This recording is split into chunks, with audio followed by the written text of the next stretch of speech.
We just celebrated our 117th National Day of Bhutan, and as expected, a lot of rushes into the stadium happened before the day to get a glimpse of His Majesty and hear his blissful speech.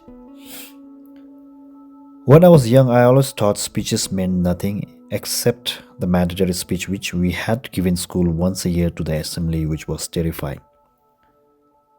My view on speeches changed gradually, and when the movie The King's Speech came out, I realized one man can change the world, and also with something simple called speech. And during the National Day, every Bhutanese they get inspired, excited, feel joyful, feel gratitude, hopeful, so many things listening to our King's speech. It was only last year our king announced the idea of Gelephu Mindfulness City, and the hardship, patience, resilience, and a lot more will be needed to achieve the dream.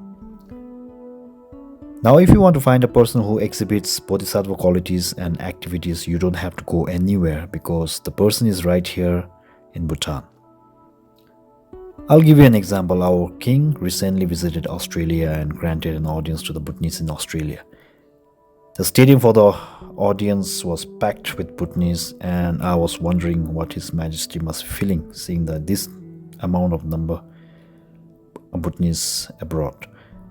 Then that day I found out there's a huge lacuna in my wisdom, in our wisdom, as His Majesty spoke like a parent, acknowledging the struggles Bhutanese are facing abroad. And his project of GMC is a testament to that, as he wants every Bhutanese diaspora to be a part of it. I was happy to see the pledge from Bhutanese overseas, which shows solidarity in times of struggle and hope.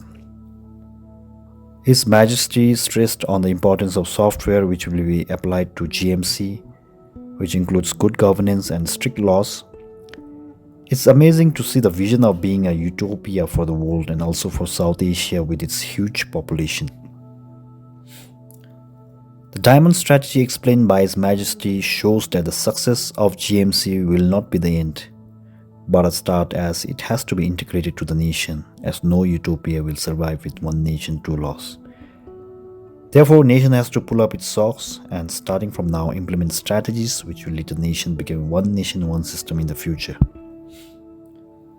If the civil servants think it's difficult to have a huge transformation, His Majesty gave examples of Tata and Unilever company, and it proves it's all about the mindset. And yes, civil service will play a big role in GMC, and the deadline is 10 years for the transformation. His Majesty gave 4 implementation for the vision. To summarize: streamline laws for better feasibility, increasing capacity for legal professionals, adequate financial support, strengthening human resource, which His Majesty jokingly asked to procreate more. His Majesty ended his speech giving the importance of Gelephu International Airport, and all Bhutanese abroad are ready to deliver. Bhutanese in Bhutan have more responsibility for the airport, and His Majesty is going to make sure to send his children to GMC to work and be part of the nation building.